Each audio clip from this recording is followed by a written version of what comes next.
Welcome everybody to the Two Saints podcast show today with myself, Mark C, and my co-host Mark H. How you doing, Mark? I'm doing well. Thanks for asking. Basically, I hope everybody out there is doing well too and taking care of each other. And thanks for basically taking the time to download the podcast and listen to Mark and I's dulcet tones. Absolutely. And just a reminder, you can access the podcast via Acast, Overcast, Google Podcasts, Apple Podcasts, Amazon Music.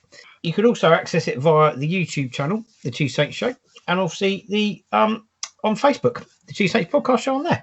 We've also got an email address for the show, which is the Two Saints Podcast Show at outlook.com for any questions or features you'd like to see on future issues of the podcast. So, coming up for you in the first half of the show today, we have the Two Saints review of Saints 3, Burnley 2, and Saints Club news, and also Saints in the Press. So, we'll take a very short break, and we'll be straight back with the Two Saints review of Saints 3, Burnley 2. It's the Two Marks, C&H, on the Two Saints Show, Fiesta 95 FM. Right, welcome back, everybody. So, match report and reaction for you. A remarkable fight back seals a precious Saints win. Ralph Hasenhüttl thought it was a deserved win, and Danny Ings thought the lads showed great character. Yeah, I thought it was sort of curtains at 2-0 down, Mark. I think, here we go, this is terrible. 2-0 down, you're thinking, this is awful. But Saints produced a remarkable fight back from 2-0 down.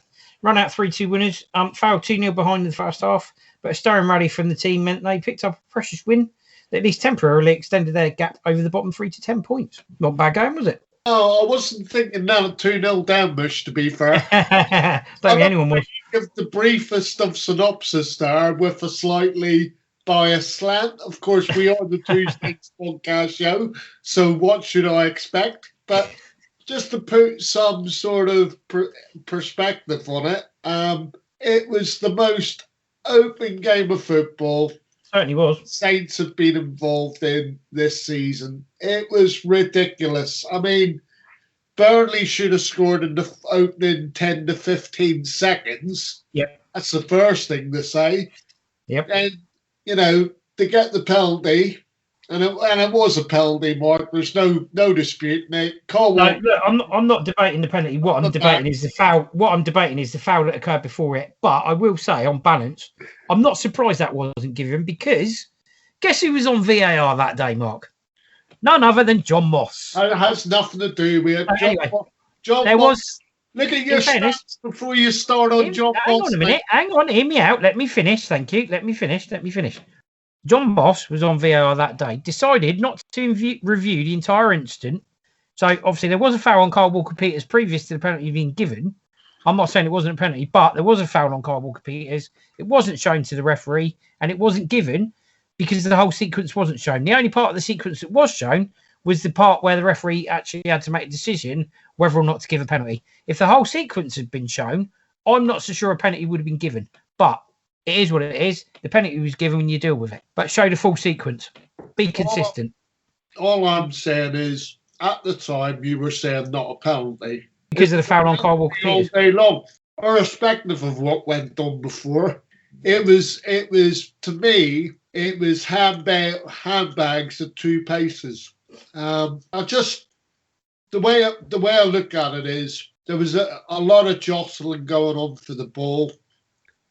Yes, he pushed Kyle Walker-Peters in the chest, but ultimately, Kyle Walker-Peters decided, I'm not having that. And rather than being controlled about what he was doing, he decided to try and give him a scissor tackle It was a rash tackle. Box. And that was why the penalty was given. It was a rash tackle. Yeah? It was a rash tackle. You got to be honest about it. But yep, anyway, let's get off of that. So then basically they went 2-0 up. Good finish from Vydra. You've got to say that. She never got there in the first place. It's literally just a ball over the top, isn't it? And basically, it's not. The thing is, mate, the bottom line is it was a goal, right? Yeah, irrespective of your gripes about it, doesn't matter whether it's route one, whether it was the best finish in the world, whatever. My point about it being Route 1 was not the fact that it was Burnley going Route 1. It was how poor our defence were in response to it. Right. Well, all I'm going to say to you is we've talked this out anyway. Right. What they should have done was swap over. Yep. Bednarek plays left centre back for Poland anyway. Yep. So I don't understand why they didn't swap over. But then, at the same time, and I'll come on to it later. But anyway, Burnley go 2-0 up. What I couldn't understand was the Burnley of old would have just shut up shop. Yep, part of the bus. Not even the Burnley of old. The Burnley that we know would have shut up shop. And yeah, they would have just parked the bus. It was, as I say, the first 20 minutes was theirs. And then we came into it. And as I say, it was the most ridiculously open game. Beautiful, beautiful play from Danny Ings in the lead up to Stuart Armstrong actually scoring the goal. I mean, it was an excellent layoff, good play by him. And I have to say, the layoff this time round seems to have done him some good.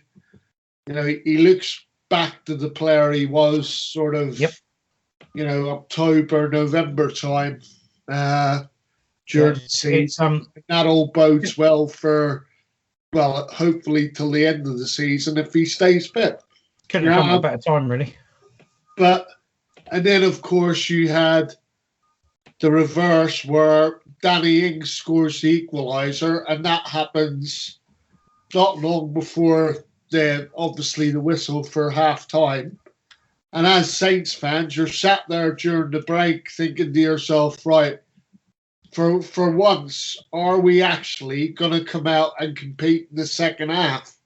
Which, the only other time I can think of us doing that in the second half was Chelsea away this season when we drew 3-3. But obviously the back of our minds were sat there thinking, okay, they've done their normal, they've reacted, they've got back to 2-2, are they going to come out and perform in the second half? And by and large, yes, it was like two boxers in a ring slugging it out, to be honest, because it seemed to be that, they were coming down our end, we were going up their end. We had a few breakaway chances, but thankfully, crossover from Theo Walcott, and it was a good job that he had plenty of space to do it. Yep. So there was hardly anyone around him. True. And he managed to dink it over to Nathan Redmond, who was in a decent bit of space. And thankfully, he put it away with some aplomb. And, just based on the last two games, you're thinking to yourself, has Ralph actually hit upon something when he's playing Nathan Redmond as a striker? And I say that because I've always said to you that as far as I'm concerned, my preferred pairing is Adams and Ings all day long, But having said that, he scores the goal. You had two breakaways that I can think of where Theo Walcott basically showed us that he hasn't got the legs he used to have.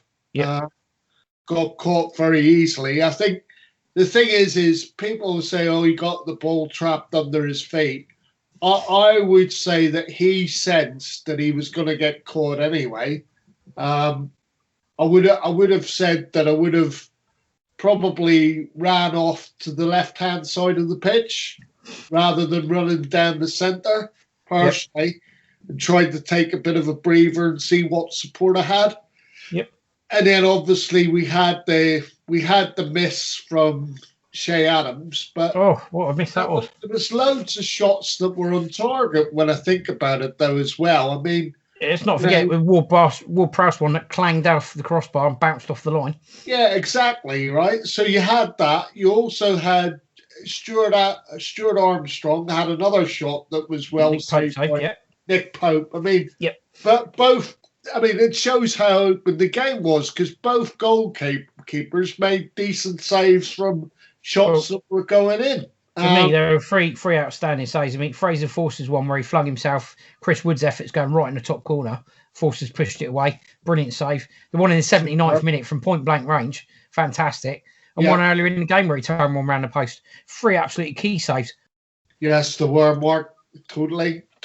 And like I said, Nick Pope, Stuart Armstrong, Danny Ings, and there was 1 or 2 others in there that looked like they were going in the back of the net. So, I have to say that obviously the 3-2's pleasing.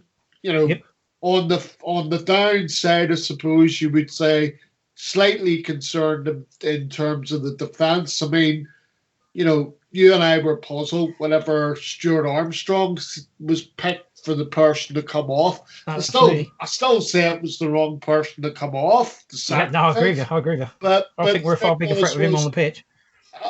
As I've said before, it would seem that Yannick Vestergaard had made a signal basically to say that the defence was being overrun at the time during the second half.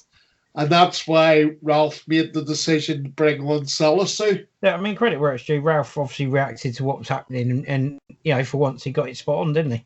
It turned out to be a good decision in the end.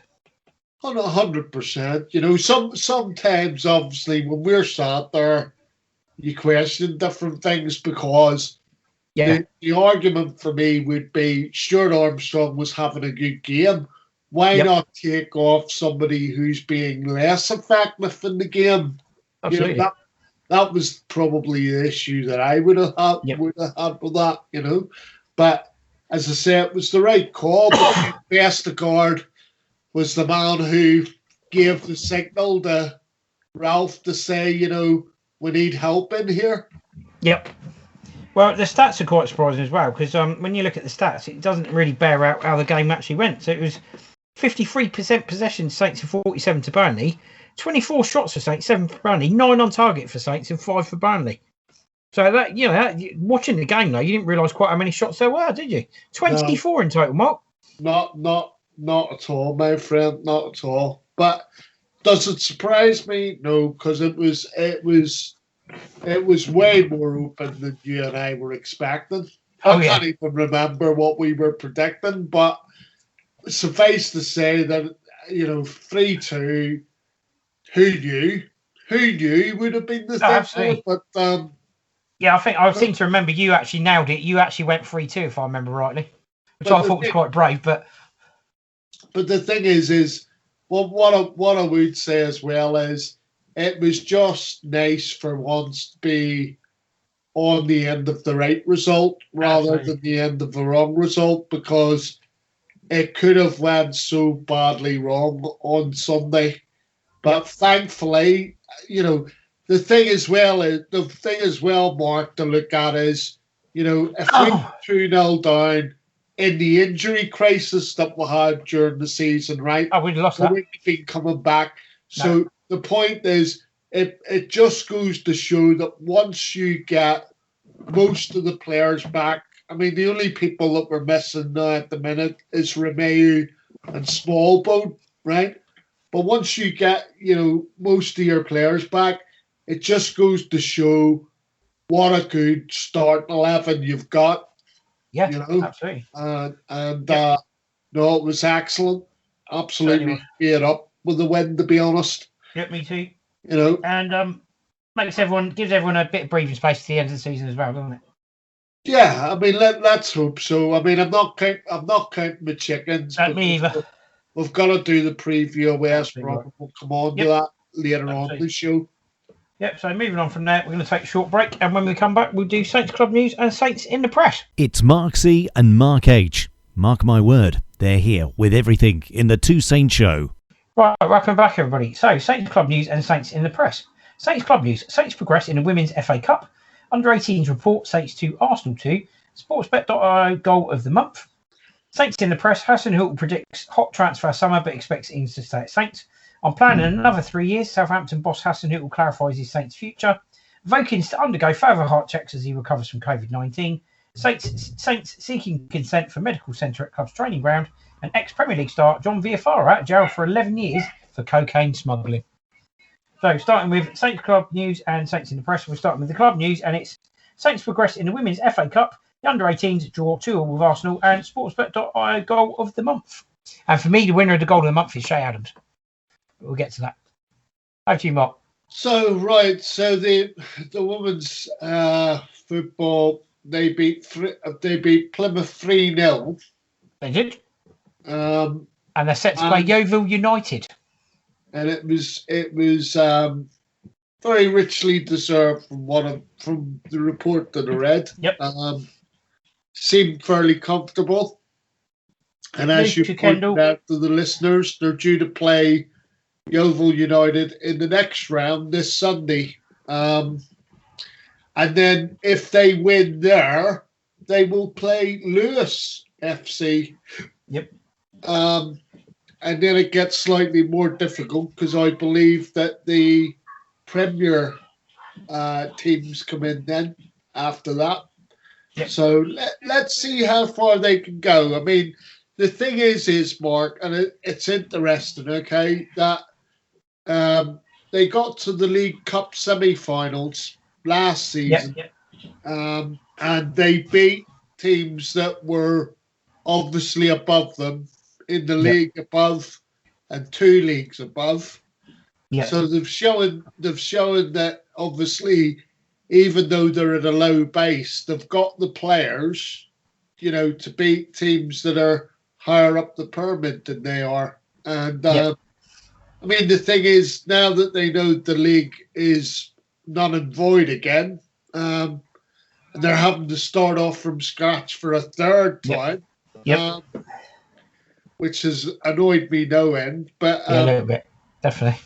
But having said that, I mean, it gives them, plenty of scope because they know that basically the only games they're going to be playing this season is in the FA Cup. Absolutely. So give it your best and let's see where they can go. But and you'll be. I mean, at the end of the day, they've been the one bright spot in an otherwise sort of slightly grey existence, to be fair. Definitely. If you follow everything Saints wise. Absolutely. So, good luck to the girls, and let's hope they can get a win against Yeovil United on Sunday. Absolutely right. And the first goal was scored by Lucy Kendall. We'd be pleased to know, Mark, it was courtesy of a mini mock cross. So mini mock obviously play, that. So the first goal came courtesy of a mini mock cross. Second goal was from Rachel Pantin sneaking in at the far post. So there you go, Rachel Pantin on the score sheet again. Not surprised there. Well, she's always on the score sheet, mate. And the winner actually came from Rosie Parnell, who after the keeper had saved Phoebe Williams' flicked effort at the near post. So 3 players we know an awful lot about in the women's team. Obviously Phoebe Millimott and Rachel Pantin. So yeah, good to see them getting on the score sheet. No real surprise there. So moving on to the under-18s, they drew 2-2 with Arsenal, which is their first point of the season, Mark, is it? No, well, they've now the 8th point of the season. 6 points to 7 or 8 points. 8 points. I think it's 7 points they're currently on, but still firmly rooted to the bottom of their section. Yep. All I would say is, mate, again, you've got to extenuate the positives of it. It's a point in what has been a difficult season. I mean, we've been through it. Obviously, they're trying to implement this SFC playbook. And the thing is, according to the powers that be at the club, it's more about development of the players than it is winning matches. But I mean, you and I have our own thoughts on that. We've already expressed them on here. We have. But at the end of the day, you've got to take the positives while you can. It's 2-2, and it's a good point for them. Yeah, absolutely. Even though it was at home, it was still a good point for them. Yep, definitely. So moving on to the sportsbet.io goal of the month. Some really good goals here, Mark, actually. It was Nathan Redmond against Bournemouth, Shay Adams versus Sheffield United, and Will Ferry with a very good goal. against sorry, bear with me a second. Yeah, Will Ferry against Arsenal for the under-23. So Will Ferry's goal was fantastic, Mark, to be fair. Yeah. Created himself, bent it in from the edge of the area, fantastic. Shay Adams, stunner against Sheffield United that I don't think anybody would have saved. That was only going in one place in a minute it hit his boot. And Nathan Redmond against Bournemouth. For me, Shay Adams I thought was phenomenal. I mean, all I'm going to say on all 3 goals, yes, I'd say that this month's is way more difficult than last month's. Yeah. But then the winner that I was expecting last month didn't win it. So what do I know? Maybe it isn't that difficult to pick the winner this month. Saints fans managed to completely confound Mark last month by voting for completely the goal he didn't think they were going to vote for. They all voted for James Ward-Prowse, which, to be fair, was just the easiest way of voting, to be fair. I thought it was a bit of a... Yeah. I think everyone missed a trick there. But the youngsters' goal was far better. The interesting thing, like you said, Mark, it's probably a lot. I mean, to me, there's a standout because of the technique, right? But having looked at all 3 goals, I mean, you know, we remarked at the time about Nathan Redmond's goal because we thought that he'd actually run too far of it. Gone too far over, basically. Yeah. And, you know, it's one of those where you think he's not scoring from there. And then and then you've got basically a placement from Will Ferry, but it was more the way that he placed it. Yeah. It was inch perfect, really. Yeah, he knew exactly where the keeper was. But I just think for technique alone, and it is, you know, it is basically technique alone. I mean, you know, from the moment it left this boot, it was only going in one place. And absolutely. I'm afraid, you know, this is probably the first time I'm going to go populist, right? Because I'm expecting him to win it. And if he doesn't win it, I don't know what the Saints fans are thinking, but they're not even on the same planet as me, to be fair. But I just think technique-wise, if you look at his body shape when he's actually hitting it, the head's kind of down a bit, and knee over it. He just over it and strikes it. It's just a beautiful, beautiful thing, mate. I tell you. You know? And the one he scored after that for Scotland wasn't a bad one either. He took that from the edge of the area. That was a pretty neat finish as well. No, it wasn't bad. But no, so you know, I dare say that the Saints fans will try to compound me again. But hey ho. Quite possibly. Right, anyway, moving on to Saints in the press. Ralph Hasenhüttl predicts a hot transfer summer, but expects Danny Ings to remain at Saints. According to Sky Sports, City have looked at the likes of Erling Haaland, Man City have looked at the likes of Erling Haaland, etc. to boost their striking options, but see Ings is a more attainable option. Well, according to Pep Guardiola, they're not after an Aguero replacement, so that's probably not happening. But Ralph Hasenhüttl thinks that it's going to be a hot transfer summer. Yeah, I mean, following on from the other stuff, I mean, obviously we're going to cover it more in the pod next week. Yep. And obviously Ralph's also planning a further 3 years at Saints, Mark. So he's not done with his project yet. Yeah, I mean, look.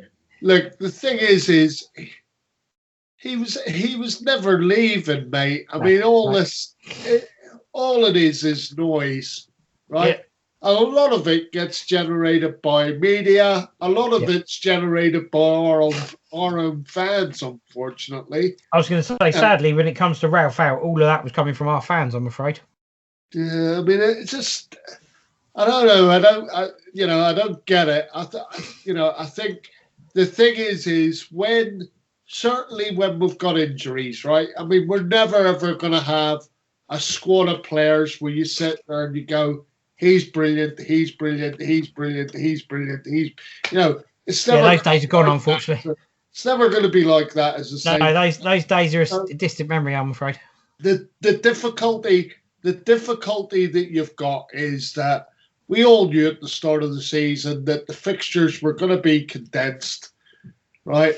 And the great thing was you know, after a bit of a dodgy start, to be fair, because we lost to Crystal Palace and then we lost to Brentford in the Cup, you know, we regrouped, we got it back together, and basically we kicked on from there.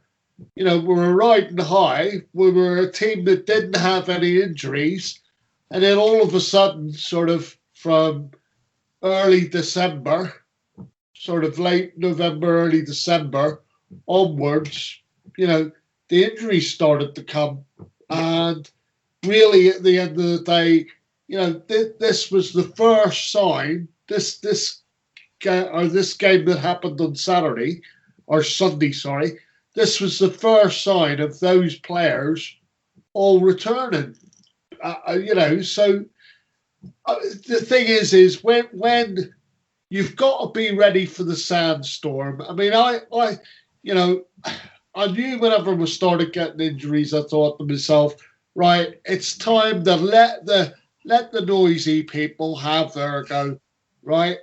And it's time for me to batten down the hatches as a Ralph supporter and ride out the storm. And that's sort of how you feel, because you know what the constraints of the club is. Yes, you and I sit and off mic, we'll have a moan about it, because you sit there and you can see the potential that the club has if there was, the investment, okay? Absolutely. And the problem that we have faced, Mark, is that even when Cafrina, right, or Cortese was in charge, right, they were able to, Cafrina give us loans, which the club had to pay back. Yeah.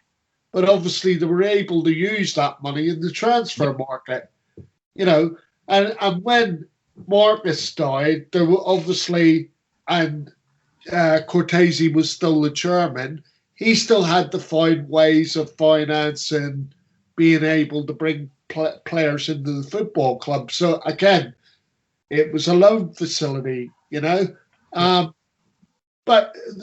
suppose the problem you've got as well is, it's all right for certain people that you and I know, and they say, well, he's the owner, he leaves the money in there. But the thing is besides the money that's left in there, you still need a certain amount of money to be able to maneuver, at least maneuver around to buy players. And therein lies the difficulty, Definitely. But, in terms of red hot summer transfer wise, just let's wait and see. I mean, absolutely right. But what amazes me is Ralph is coming out and making even more noise about this now that we've signed this new agreement. But more about that next week. Absolutely right. Absolutely right. So Jake Vokins, it's not gone well for him at Sunderland. So he's gone to Sunderland, started to struggle to get in the team initially, then came down with COVID, recovered from that, and he's now undergoing further health checks on his heart as he's recovering from COVID-19. They picked up a slight irregularity, although it's important to stress all his ECGs and everything prior to that were fine and they were clear, no issues. But since having COVID, he's had a little bit of a flicker they've picked up on, Mark. Yeah, sad news. All I would say about that was, I just picked up on it, firstly, because I didn't even know he had COVID. Go to Sunderland, get COVID. Yeah, brilliant. No, I'm joking, Sunderland fans, before but the thing is I didn't even know he had COVID, and then obviously the situation's been compounded by the fact that they found this heart flicker or murmur or whatever it is. Right. And obviously, it is concerning, because obviously he's so young. You just sort of sit there and you think he's only just starting out on his football journey. Right. But all I'll say, Jake, is Adam Lallana had a heart condition in his 20s when he was a young lad, and the club stood by him then. The club will stand by you, and I'm sure you'll be fine, make a full recovery and go on to have a fantastic career like Adam did. Probably not quite the same level as Lallana did, but there's hope there. Yeah. Well done for digging yourself out there, Mark. I know where you thought I was going then. Different players, Mark. Different players, different positions. But anyway. So, Saints are seeking consent for a medical centre at the club's training ground. If they get approval for this, it's going to be a one-storey modular building, which is going to be used as a medical centre for immediate treatment of injuries and stuff like that. I think it's a good move, Mark, if they can get approval for it. But it does beg the question: where's the money coming from? Mate, that's the first question. Yeah. That's the first and only question. This is a club that's crying poverty, can't afford to buy Yeah. players, can't afford to do anything. You know, Can we build a medical centre, please? you know, I'm sat there going, what is the actual truth? You know, but again, we're going to come on to that and discuss that. But Absolutely right. you know, all I would say, Mark, is, you know, fair enough if they're going to have a medical centre. But all I'd say is, if we ever have a pandemic like this again, or if vaccines even need to be used, you know, when the actual medical facility's built, you know, let's not just have it for the footballers. You know, when there's a pandemic on, let's open the facility up and let's vaccinate people or whatever needs to be done. I don't like the idea of, I've always said it, right? And I know there's community pitches at Staplewood because there's more than one training pitch. There's loads of them, right? And I know that they've allowed certain groups to go in there and play football, right? But I just don't like the idea that Staplewood is a bit of a closed shop, mate, to be honest. Yeah, all I was going to say is it is Southampton Football Club, and your training ground is in Southampton, be it Marchwood, but it's in Southampton. It's Southampton Football Club. So if you get a medical centre, make it Southampton Medical Centre. Don't just use it for the club. Use it for the local community and those around it. Yeah. Right, moving on. Colombian ex-footballer John Villafara, ex-Saint, has been jailed for 11 years for cocaine smuggling. So he obviously thought he didn't do well enough as a football career. He's now going to go on and become a drug lord. Yeah, well, I mean, the thing is and people used to say when he's playing for Saints, what's he been sniffing? Well, now we know. All I'll say, Mark, is obviously he didn't make enough money in his football career because apparently he was drug baron extraordinaire of Colombia. But he changed his name up. So he changed his name and he came up with a very original name to totally throw everyone off the scent so that they wouldn't have the faintest clue who he was. Okay. His nickname, El Futbolista. Yeah, well done, John. That brilliantly disguised that you used to be a footballer. Fantastic. It could be worse. He could have went with Escobar. Yeah, I did wonder if he thought about changing his name to Pablo, to be fair. Yeah, anyway, all I'll say is obviously he didn't make enough money from football, so he's decided to move into the drugs industry. The thing that baffled me about appearing live on Netflix next season.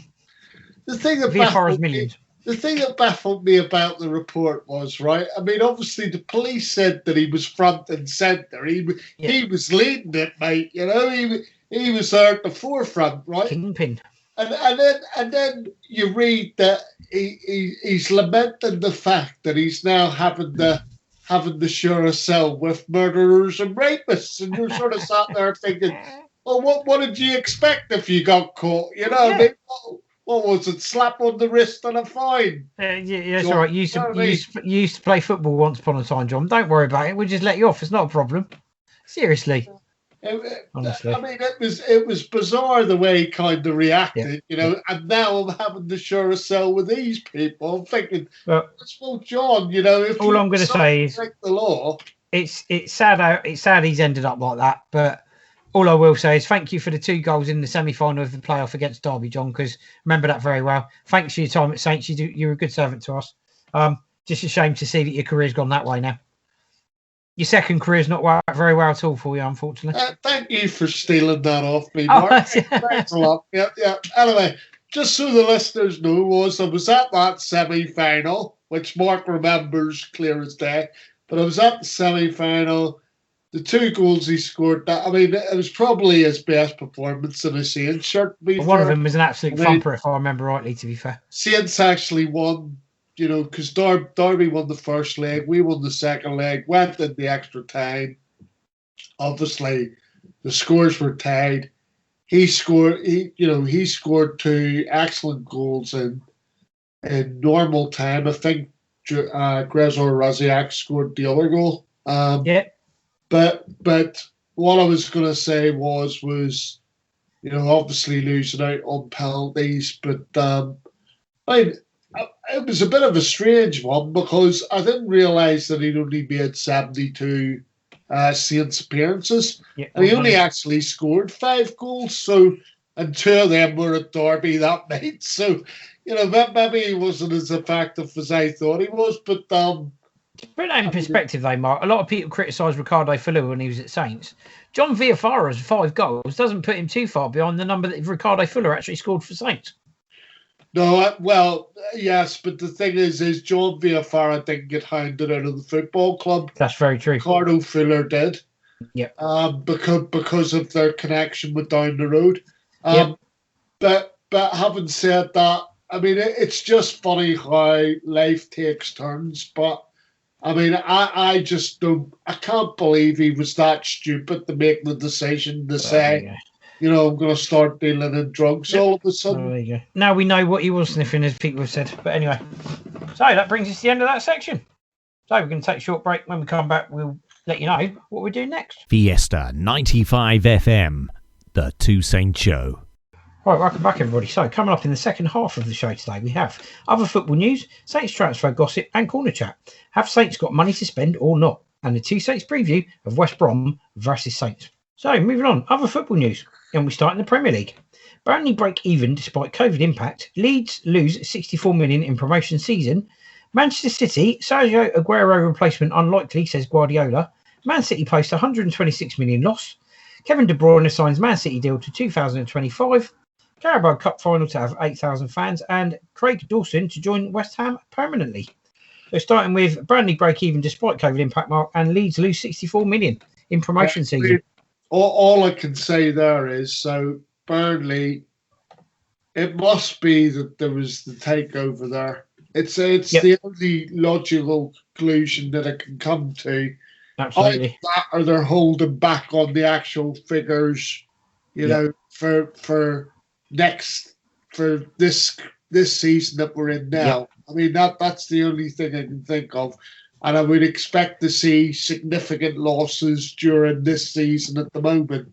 Yeah. And then, the thing is the true reflection of the pandemic, if you like, is shown in Leeds's, report, because Leeds obviously went up.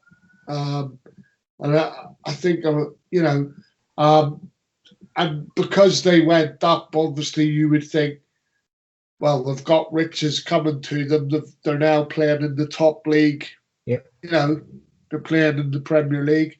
And then you find that, they lost 64 million. Well, 64 million is probably what they gained through the promotion. It wouldn't be that far off of what all the money that they gained from the promotion. So basically, COVID has swallowed up all that money.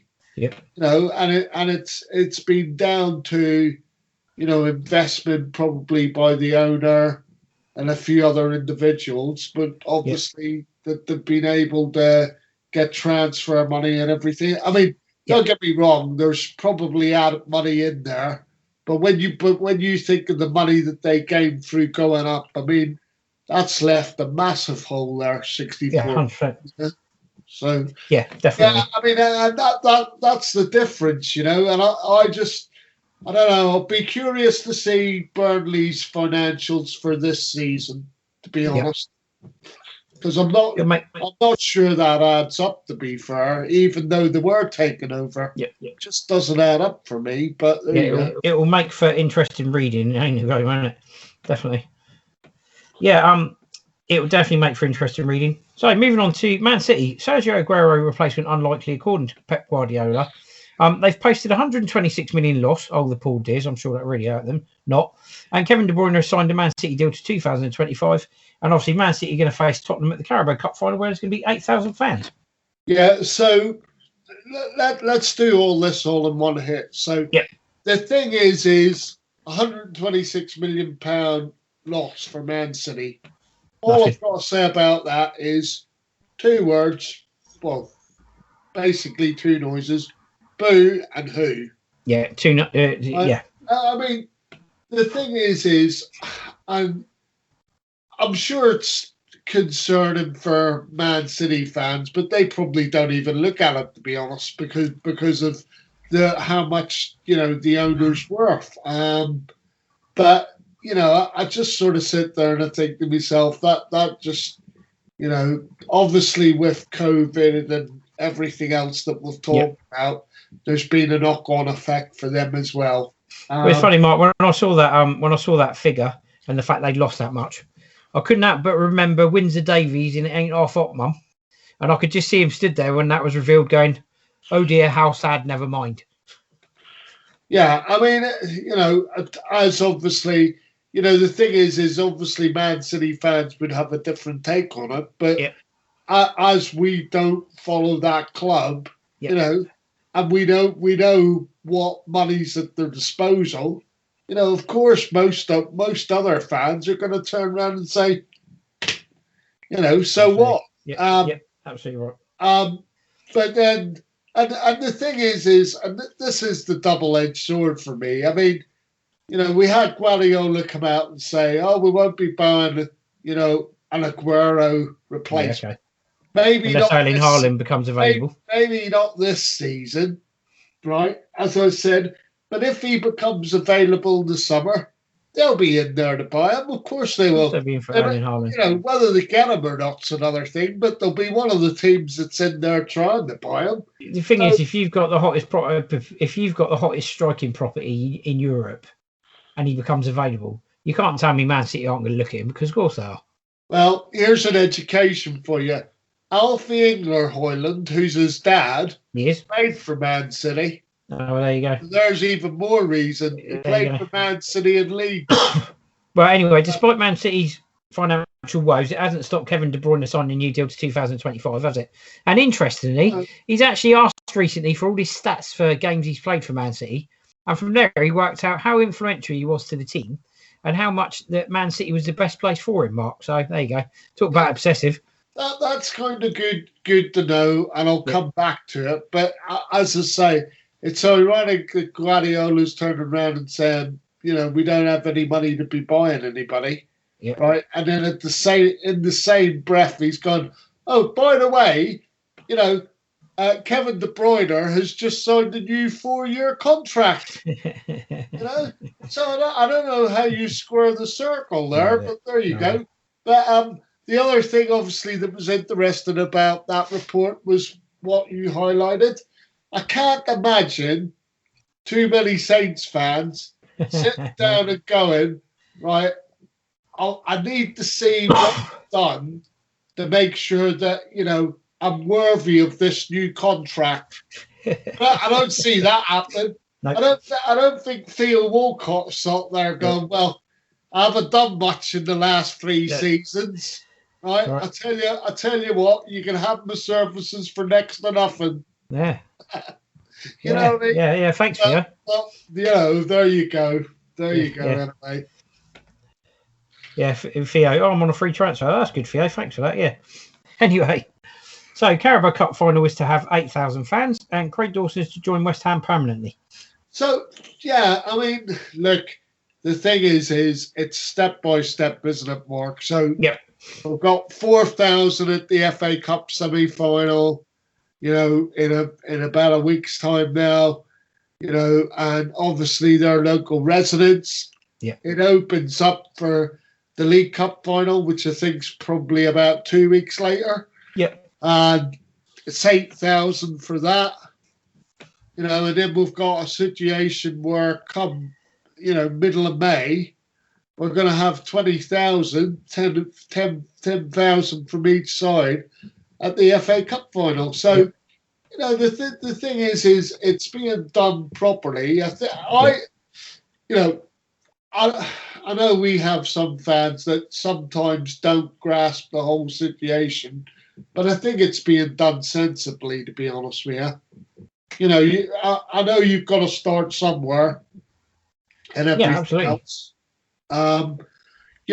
But then on the flip side of that, I think I'd be more concerned about going to the Snooker World Championships where there's going to be a full Crucible Stadium. To me, that sounds absolutely crazy for an indoor. Bonkers, isn't it? Yeah, that's bonkers, isn't it? Sounds Bonkers. absolutely crazy. Yeah, absolutely bonkers. Right, moving on now. The EFL. Owner Morris has agreed deal to sell Derby. Ipswich has been taken over by American investors. Middlesbrough to host the England friendlies. COVID passports needed, says Trevor Birch, chief executive of the EFL. And Rebecca Welch becomes the first female referee to be appointed to the EFL for the game ahead of Harrogate Town versus Port Vale. Right, so very quickly then we'll go to Derby County, obviously in negotiations for what seemed anything between 18 months to 2 years, up until last month. Now all of a sudden they've agreed another deal. Hopefully this one comes off for them. I'm sure the Derby fans would like some sort of closure, because obviously Mel Morris has been keen to sell for some time. Right. You know, in terms of Ipswich Town, I can't actually remember the owner's surname. It's Marcus something or other, but he's been in charge since David Sheepshanks was there. Yeah. And basically, he came in with a lot of fanfare. There was a lot of, seemed to have money to spend. There was a lot of things that he wanted to do with the football club. I think at the end of the day, they appointed, under his watch, they appointed Roy Keane. And Roy Keane was seen as sort of getting, going to be close to getting them up. I think they had one season where they went fairly close, Mark, and then they regressed. And obviously you've had a succession of managers in there. I mean, I think Paul Jewell, there was Mick McCarthy, obviously he's been in there. And at the moment, you've got Paul Cook, who obviously took over from Paul Lambert. So, I think he did try initially to get them up, and then obviously at the end of the day, the club basically has gone backwards under his ownership. So I'm sure the Ipswich Town fans will be hoping that when this new consortium goes in, although there's concerns, I know you voiced that there might be concerns about, how they're generating money and stuff It's an American investment fund. Yeah. So, I'm sure the Ipswich Town fans will be hopeful that they can bring back the glory days, but I think it remains to be seen. But in the meantime, obviously, I'm assuming that the previous owner feels that these people can take the club forward. Absolutely. So let's hope that's the case for the good people of Suffolk. Absolutely right. And we'll do these two together because they kind of tie in, to be fair. COVID passports needed, says EFL Chief Executive Trevor Birch. And Middlesbrough to host England friendlies because I think you can obviously tell everyone why Middlesbrough's been chosen, Mark, because the stadium is COVID secure. Basically, a bit of a strange one, though, for me, because I would have thought there would have been a few COVID secure stadiums, but obviously it's been picked. That's where the England friendlies before the Euros are going to be taking place. And I'm sure that it's a feather in the cap, obviously, for Middlesbrough Football Club. Definitely.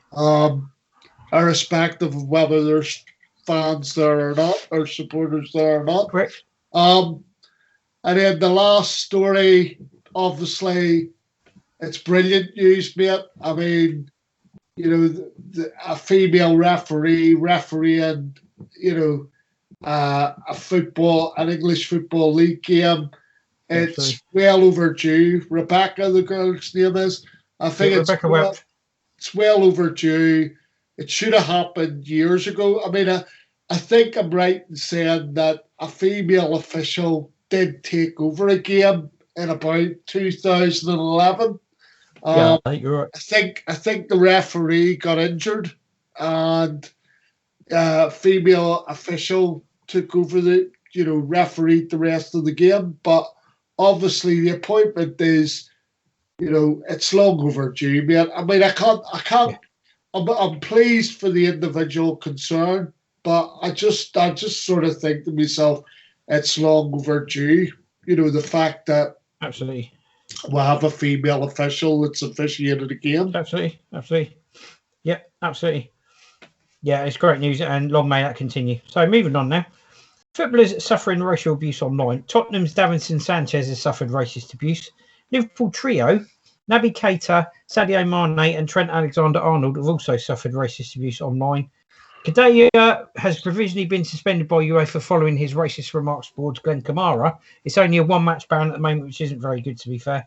Man United launched a new anti-racism campaign, and Sonny and Bhupinder Gill have been appointed for an EFL game. First Asian brothers to do that, Mark. And their father, I believe, was an EFL referee as well, from what you've told me. He was. So there we go. He retired back in 2010, the dad. Right. So starting with racial abuse, Tottenham Hotspur's Davinson Sanchez, Liverpool trio of Trent Alexander-Arnold, Naby Keita and Sadio Mane abused, and Kadewere only getting a provisional suspension of one game from UEFA.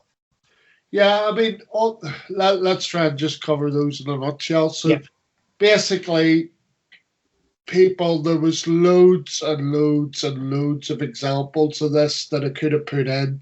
I went with the more highlighted players, but obviously there's been players from Swansea, Luca Toni from Brentford's been abused online. All I've got to say is it's got to stop. But I think the thing is I think the secret is for the clubs to actually withdraw their social media accounts. And I think also that the high-profile players that have the followers on Twitter and the different sort of things, you know. Well, I can in fact tell you, Mark, both Swansea and Birmingham City have suspended their social media accounts. Yeah, and so have Rangers. And also Jordan Henderson, the Liverpool captain. Jordan Henderson of England, the Liverpool captain, has actually handed over full control of his social media accounts to an anti-cyberbullying company to deal with it. Yeah. That sounds absolutely the right thing to do, mate. Yeah. I mean, I just think that because the thing is, and I get it, because a lot of people are interested in how professional footballers live their lives, right? So they go online and they interact with people and they explain what to do and stuff like that there, but. And it's been a good tool. You know, if you listen to the players talk about social media, they say it's been a good tool. But the thing is nobody, and it doesn't matter whether it's racial, whatever kind of abuse it is, nobody, you know, should be abusing anybody online, especially somebody even that you don't even know. I mean, they don't know you as a person or anything like that, you know. But, I mean, racial abuse belongs in the dark ages, mate, and I keep saying it. There is a way for social media to deal with it, but they're refusing to do it under the blanket of freedom. You know, this freedom of speech nonsense, right? And that's what they sort of say. You sort of sit there and you think to yourself, no, you know what you need to do is make sure that everybody who logs on the social media sites has encrypted passwords, right? That only that person knows. And if it's their account, you know, obviously they passed it on to somebody else so they get done. It's as simple as that. But then the other side of it is, I mean, social media have to get their house in order in relation to it. And then on the flip side of that is, when it comes to handing out sentences, it needs to be much more severe so people get the message. Yeah. I understand, you know, there was a professional footballer on the radio the other day, right? And he was saying that a lot of it, and this wasn't just him, this was other professional footballers saying it to him, a lot of it is coming from young people. 18 and under. And you just sort of sit there. You sit there and you think to yourself, for goodness sake, will somebody sit these people down and give them an education? Yep. Yeah, absolutely right. No, and they certainly need one.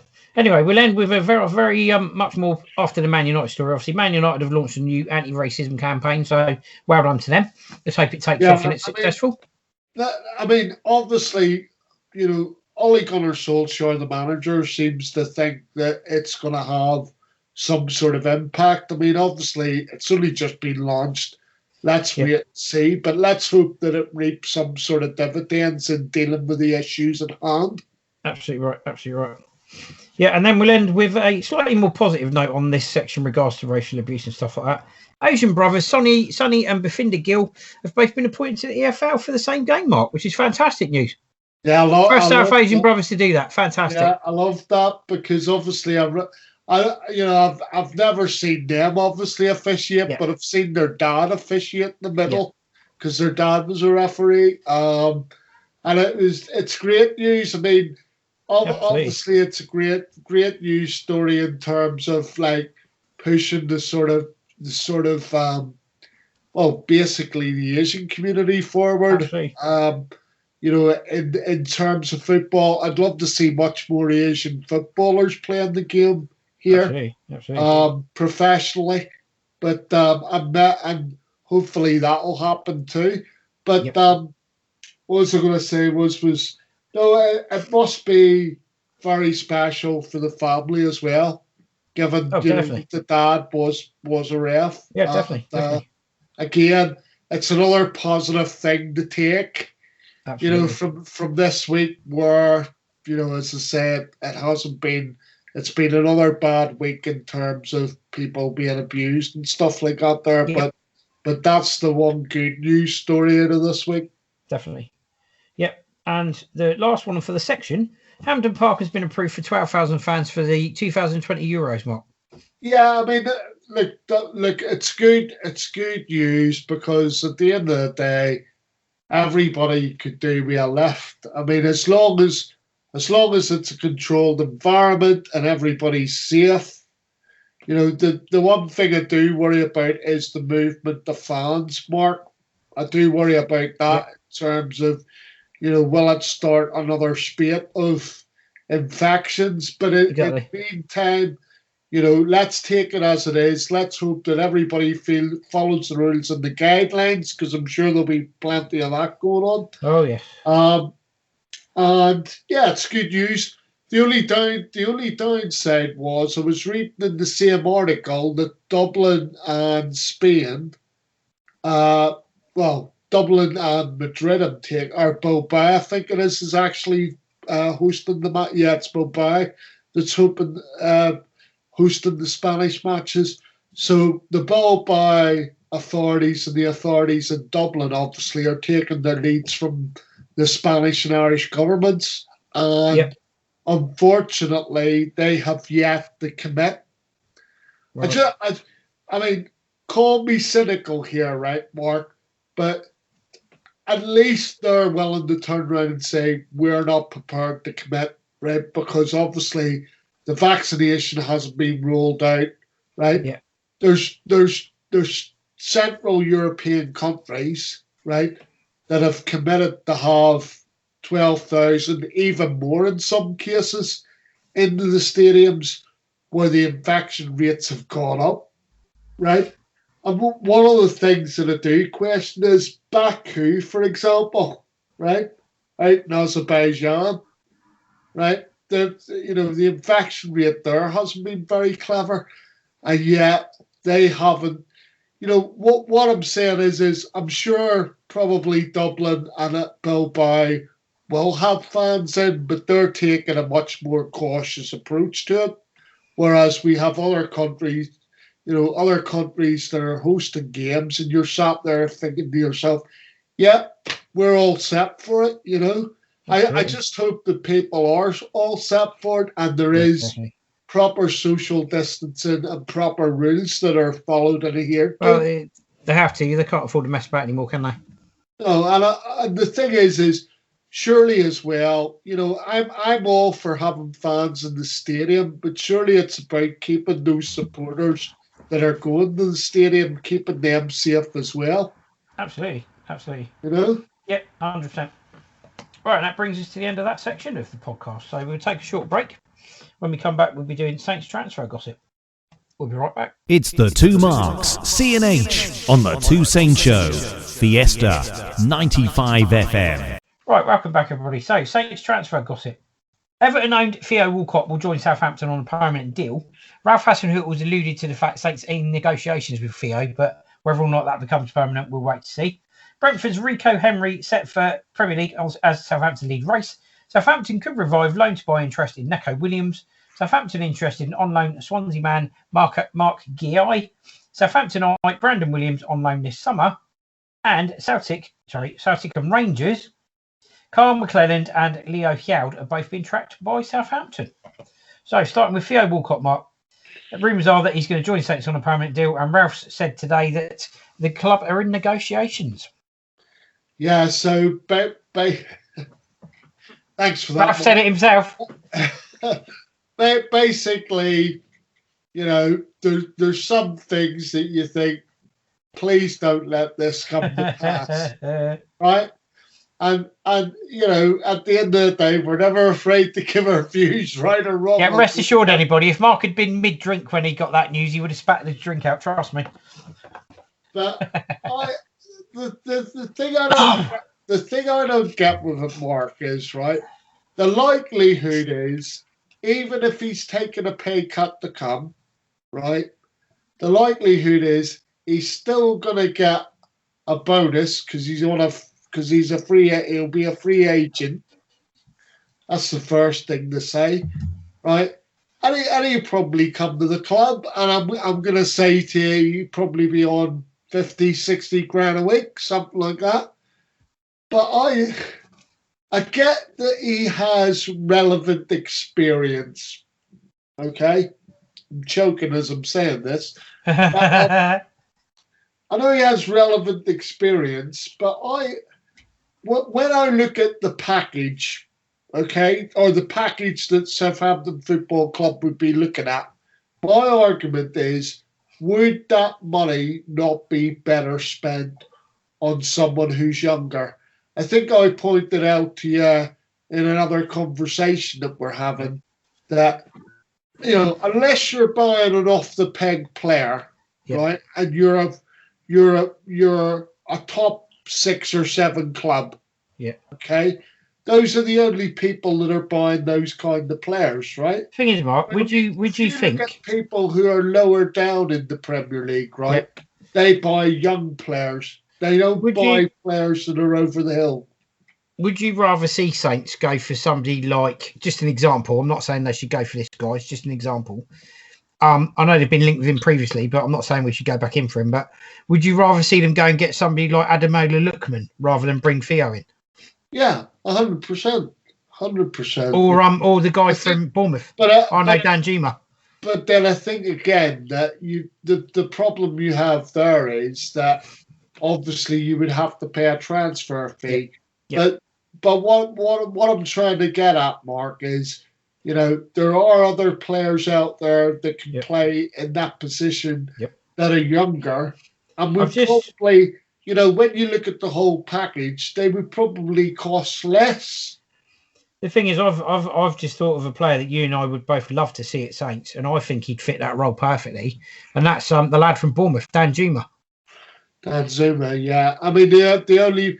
Again, that would cost you some money. To be fair. You're paying the transfer fee. Money, I mean, the thing is Saints. I mean, obviously they've sat there. They're doing the number crunching, right? And they're sat there and they're thinking, well, maybe it would be cheaper actually to bring him in on a free transfer than they actually go out and buy. Because Danjuma would be. You're right to say about Danjuma. He would be the person probably that you would be looking to replace him with for a Lookman. But again, I just think the thing that probably puts them off is the asking prices of the other clubs concerned, you know, because again, you're going to be paying more money probably than you would to Theo Walcott. But I just think to myself, at the end of the day, we have a scouting network.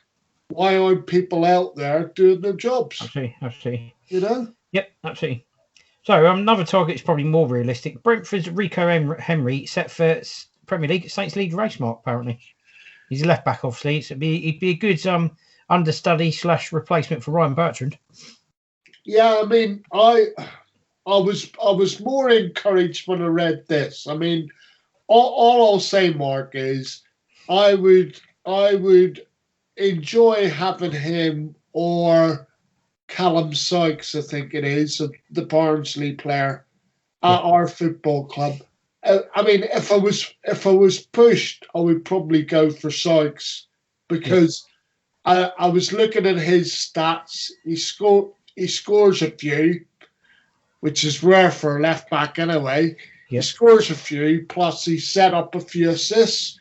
I mean, Rico Henry, I definitely have if it's one or the other, right? I would have either of them, to be perfectly honest. And obviously we have to watch the space, see what's happened with Bertram. I'm not convinced that Jake's career is going to take off at Saints, and Jake Vogan's career this is. I'm not convinced his career is going to take off at Saints, and I think he might end up leaving the football club and having to play elsewhere. And he will be successful, in that. But so at the minute, I would be happy with either Callum Sykes or Rico Henry, to be honest, mate. Absolutely. So looking at the rest of the rumours, Saints could revive loan to buy interest in Neco Williams. Saints also interested in on loan Swansea man Mark Guy. Southampton at Brandon Williams on loan this summer, and obviously they're looking at Carl McLennan from Rangers and Jan Hjeld from Celtic. Yeah, so very quickly with all of them. So just going on the Neco Williams story. I mean, the thing is he doesn't play that often for Liverpool. Yep. And when he does play, he has an effect, right? Yep. I mean, he's ever present for Wales as well. What I don't understand with him, Mark, is that there was that period of time, even when he was fit, right? And some of the time they were picking Fabio and Jordan Henderson to play at the back, and you're thinking, hang on a minute, Neco Williams is fit, Yeah. But trust me, this lad he plays like he's a 30-year-old. I mean, I watched some of his appearances for Wales, and that is where he seems to be making his name. And he looks very, very accomplished, very composed for someone of his age. His reading of the game's phenomenal. So again, would I take him if he was available? Yeah, I would. Absolutely. They're talking about a loan on that one. And then you've got that Mark Gertie. I mean, he's another one, centre back. Yep. Obviously on loan at Chelsea at the minute. And, kind of in the Mohamed Salisu mould. Yeah. And I'll probably take him if he was on offer. The thing is like you can't take all of them, but obviously if this is the ballpark that we're looking at, then it's a good ballpark to be looking at, Yeah, Brandon Williams has been included again in that one, obviously. Because they're all personally having good seasons. I mean, I'm not. I just think the Brandon Williams article's probably been regurgitated again, to be honest. But why? The other question that I would ask is, right? He hasn't kicked the ball in anger for United, right? So, is the situation going to change for next season, or is Ole Gunnar Solskjaer going to go and say, no, it's a different circumstance. There's not as many games over a short period of time. We're prepared to loan them out to you. Yep. That's the only way I could see him coming to us. See? Yeah, and then we've got a couple of recruits for probably the under-23s, I would think, or the under-18s, Mark. Rangers kids, Carl McLennan of Rangers and Celtic's Leo Hjeld, both been tracked by Southampton. Yeah, I mean, both of them are very coveted up in Scotland. That's in Scotland. And if... No, we're not getting into that discussion. No, I'm just saying that is in Scotland, so, balance it out a little bit. but all I would say is if there's deals to be done and the interest is genuine, I'm not sure whether it is or not, to be perfectly honest. But if the interest is genuine and there were deals to be done and the deals got done, I think it would be a question of them going into the under 23s, developing from there, maybe 6 months there in the first year, and then 6 months maybe out and loan into January for both of them, and see the development quicker that way. Because obviously you want to try and see if you can introduce them into the first team, as soon as possible. But definitely. I would say in the first year for me, it would be, the first 6 months under 23s football, and then into January, right, we're sending you out on loan for experience in the English game. Absolutely right. And then see where we take it from there. Yeah, definitely. Right, that brings all that to an end. So, corner chat. Do Saints have money to spend this summer, Mark? My take on it is, if they've got money to build a medical centre and they've got sponsorship money coming in, there's a little bit of money there. It'd be very naive for a football club to have no money to spend at all in a transfer window. We know Saints aren't brilliantly off, but do they have money to spend in the summer? There's got to be a little bit, surely. Mate, but I mean, I thought about this as well, right? I also throw into the mix that, we're signing somebody that's on a free contract. Yep. Right, and it's not going to be cheap. Okay, I know you're not paying the same sort of money as you would be paying in transfer fee. Yeah. But then a lot of the time as well, don't forget, if you're paying a transfer fee, you'll be paying less wages probably than what Theo would be, getting. So there's that to consider. But when you look at the whole package and you look at the medicals, them looking to build a medical centre and everything else, you've got to say there is money there. But the thing is our club's a contradiction in terms, mate. No, it is. And I'll say this. I mean, I've got a season ticket holders newsletter on Monday, and our commercial director, Dave Thomas, was fervently saying that basically there was no money.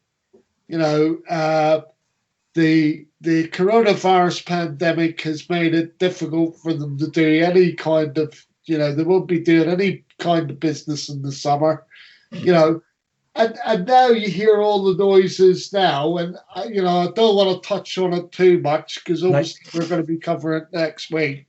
Yeah. But I'm sure the Saints fans out there are aware of the shirt deal that they've continued with Sportsbet.io. So, but from all the noises that you're hearing currently, Mark, you would say, I mean, I'm beginning to think we're awash for money, to be fair.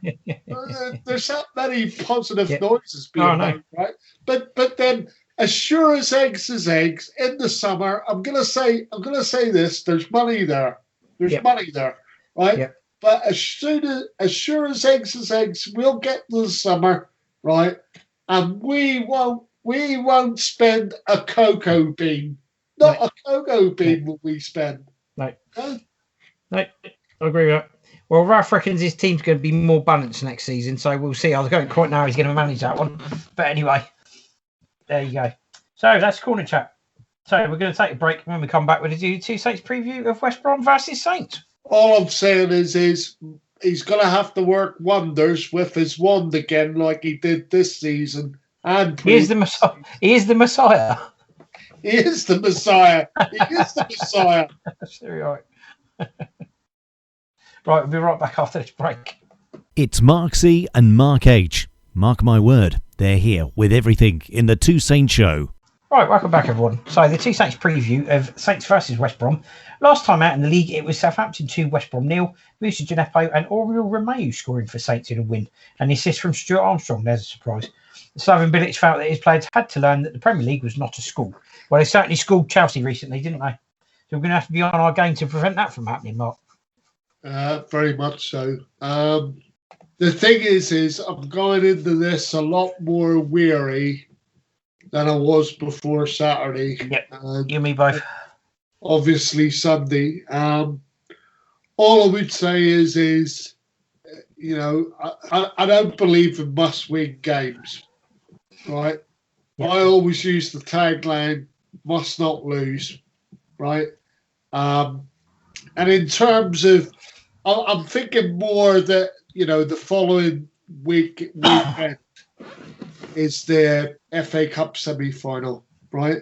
And anybody that says that players are not affected or interested, right, or they're not looking ahead, right, to the game, that could be further from the truth.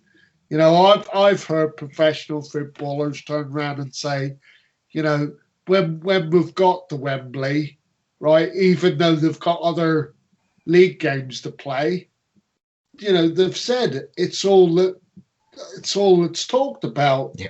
It's all that's thought about.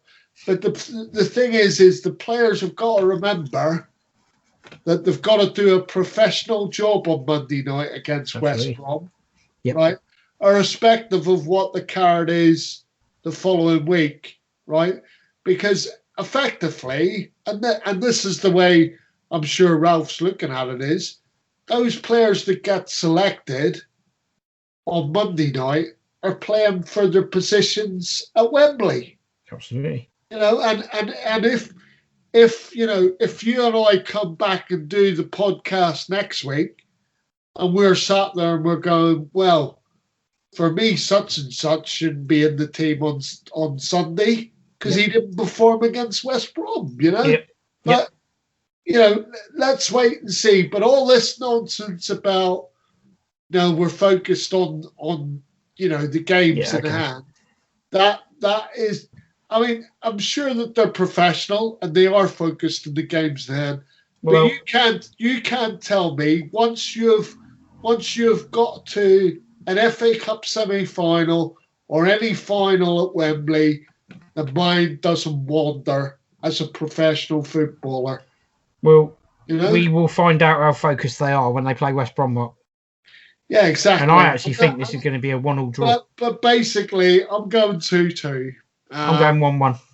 Yes, I know you're going 1-1. I suspected that. That was why I went 2-2. You know, mind you, if the Burnley game's anything to go by, it could be 3-3. The thing is, as well, is it's important going into the game at Wembley. I hate mentioning it because obviously this game at the Hawthorns is much more important. Absolutely. But it's important to be off the back of going to West Brom. It's important to be going in with some sort of form under your belt.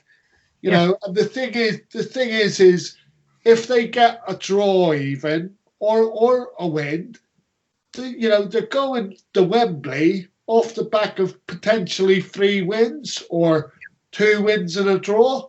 But if we lose the game at the Hawthorns, then you call in the question everything in relation to the game against Leicester and the semi-final.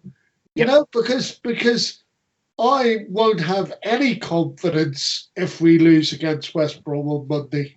Okay. I've got to be honest. I won't be going into it, and I know, you know, you've got some sort of vendetta going on, but I won't be going into it with any confidence at all. You know. Got to be honest. I mean,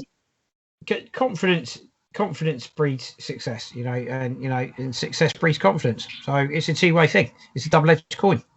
You know, success breeds confidence, confidence breeds success. So you've got to have some sort of confidence going into the semi-final, and you've got to have success against West Brom to do that. Yeah. It goes hand in hand. I agree with you. Anybody that says the cup game's not a distraction, well, we'll find out how focused they are on the league games when they play West Brom. It's without... The thing is why say it? Because it's nonsense, you know. Yeah, I know. I mean, the supporters, the supporters are the same. Be honest about it. I haven't thought about anything else since we got into the semi-final. I've been sat there trying to work out who's going to play, who isn't, what sort of tactics we're going to use. Are we going to change our formation? All sorts of stuff. But it's more from a historical standpoint, because the thing is winning it would be a shot in the arm for the City. They're upset, But look, the thing is we need to go out and perform against West Brom. But I suppose the danger is that if we beat West Brom off the back of their Chelsea performance, people will start thinking, Leicester, it's going to be, we're going to win. Yeah. Because we've won 3 games on the spin. Yeah. I'll guard against that as well. But look, the job in hand is West Brom. They're going to have to apply themselves, see where they go from here. But let's hope it's a positive result, mate, and 2-2. Absolutely. Yep, all 1-1. Right, anyway, so that brings us to the end of the podcast today, and also our preview. So just to remind you all, obviously you can access the podcast via Acast, Overcast, Google Podcasts, Apple Podcasts, Amazon Music, also iHeartRadio, TuneIn Radio, and you can also access it via Alexa if you say, Alexa, please play the Two Saints podcast show on Amazon Music or on Spotify. So there we go. That's the way to do that. And also the email address for the show, the Two Saints podcast show at outlook.com, for any future features you'd like to see or any questions you may have. Yeah, so, cheerio, everybody. Thanks for listening. Take care of each other. Make sure you get your jab. Bye for now. Absolutely right. Yep, thanks for joining us both. Bye for now. And one more thing for me to say, the last thing for me to say is, please join us again for the next podcast when the Two Saints go marching in again. Thanks very much. Goodbye.